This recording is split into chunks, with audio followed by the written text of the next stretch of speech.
महारास जो लीला है ना, ये महारास की लीला के लिए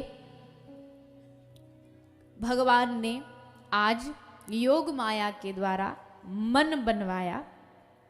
भगवान का मन हुआ ऐसा नहीं, भगवान ने सृष्टि बनाई है पर इसे भोगने का कभी भगवान का मन नहीं होता। बनाई भगवान ने पर भोगने का मन नहीं। जैसे हलवाई रोज मिठाई बनाता पर वो मिठाई को देख देख करके इतना ऊब जाता कि मिठाई बनाने वाला मिठाई नहीं खाता, उसको देख देख करके उसकी खुशबू से ही उसका पेट भर जाता है। वो थोड़ी ना कोई दिन में 20-20 मिठाइयाँ खाता कि भाई चलो हम तो मिठाई बना रहे तो खा लेते। तो वैसे श्री ठाकुर जी ने संसार को बनाया पर संसार को भोगने की कभी इच्छा नहीं हुई उनकी, कभी कामना नहीं जागी। पर आज भगवान ने सोचा कि नहीं नहीं, आज हमको गोपियों को कुछ ऐसा देना चाहिए जो आज तक किसी को प्राप्त ना हुआ।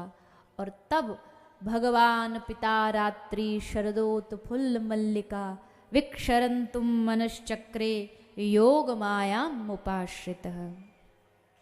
आज भगवान श्री कृष्ण ने योग माया के आश्रित होकर के महारास का मन बनाया और महारास का मन बना करके सब गोपियों के पास अपना निमंत्रण भिजवाया। बाकायदा ठाकुर जी ने इनविटेशन भेजा था, इनविटेशन कार्ड नहीं छपे वो अलग बात है, पर ठाकुर जी का इनविटेशन किससे जाता था? ठाकुर जी की बांसुरी से। ठाकुर जी की बांसुरी उनका इनविटेशन कार्ड है, वही न्योता दिए सब जगह घूमती रहती है। गोपियाँ कहती है ये बांसुरी में आग लग जाए, जर जाए ये बांसुरी। क्यों?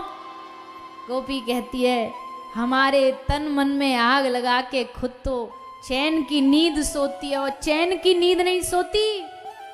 ठाकुर जी के इस दुनिया में बांसुरी ऐसी धन्य है, दुनिया सोती है मखमल के गद्दे पर, चारपाई पर, खाट पर इसको सोने के लिए चाहिए ठाकुर जी के अधर, ठाकुर जी के अधरों पे सोती है बड़ी मौज से, बड़ी शान से। और सोती है उसके बाद भी नखरे करती है। क्या नखरी करती है? मुझे तो बड़ी गर्मी लग रही है।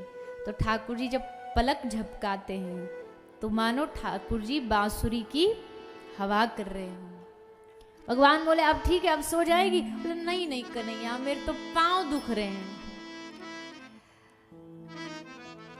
तो पद चापत दो कर से, ठाकुर जी उंगलियों से जब बजाते हैं ना तो मतलब ये बांसुरी के चरणों को दबा रहे हैं अपने कर से, अपनी उंगलियों से। और फिर भी गोपी कहती है कि इतनी सेवा करवाने के बाद खुद तो चैन की नींद सो जाती है पर हमारी नींद हराम करवा देती है। बांसुरी बजी तो फिर कहाँ गोपी को नींद आवे वाली है, फिर तो बेचैन। अब क्या करूं, क्या उपाय करूं कि ठाकुर जी के पास जाऊं, ठाकुर जी के डोरे जाऊं। बांसुरी बजाई आंखें रंग सो मुरारी। सूरदास जी ने लिखा आज कन्हैया ने कैसी बांसुरी बजाई? बांसुरी बजाई आछे रंग सो मुरारी, सुन के धुनी छूट गई शंकर की तारी। सुनकर के ध्वनि शंकर की तारी टूट गई। वेद पढ़न भूल गए ब्रह्मा ब्रह्मचारी। जो ब्रह्मा जी वेदों के ज्ञाता हैं वो वेद पढ़ना भूल गए। रसना गुण कही न सके ऐसी सुध विसारी। इंद्र सभा थकित भई लागी जब करारी। रंभा को मौन मिट्यो भूली नृत्यकारी। जमुना जू थकित भई नहीं सुध समारी।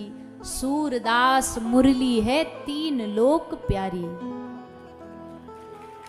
ऐसी बांसुरी ठाकुर जी ने बजाई तीनों लोकल में वाकी ध्वनि पहुंची और जा के कान में गई ध्वनि सोई।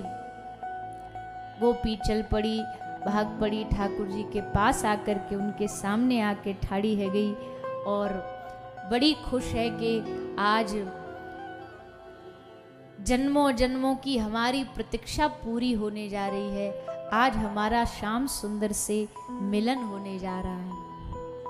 पर भैया मिलन इतनी जल्दी आसानी से थोड़ी ना करा देंगे ठाकुर जी। रास्ता में खूब सारे पग पग पर ब्रेकर लगेंगे, पग पग पर ठोकर होगी, परीक्षाएं होंगी। पर परीक्षा ऐसे नहीं लेते कि वह परीक्षा ले ली। परीक्षा में भी लेते भी परीक्षाएं और संग भी खड़े रहते। जैसे कुम्हार नहीं होता, वो घड़े को बाहर से ठोकता भी है कि कच्चा तो नहीं है, पर भीतर से घड़े में हाथ दे के भीतर से थोड़ा सहारा भी देता। एक हाथ से सहारा, एक हाथ से ऐसे ठोक ठोक के देखे कच्चा नहीं है कहीं, हर जगह से अलग अलग जगह से। वैसे ही ठाकुर जी परीक्षा तो खूब लेते पर सहारा भी संग संग देते रहते। तो सारी गोपी बड़ी प्रसन्न हो गई। आज का जैसा अवसर हम गोपियों को कहाँ मिलने वाला है। सवाई कन्हैया के साथ विहार करती है, घूमती है। भगवान परीक्षा भी लेते हैं, उसमें पास हो जाती है। फिर भगवान पूछते हैं गोपियों से रास के लिए। गोपियां प्रसन्न हो जाती हैं। अब रास में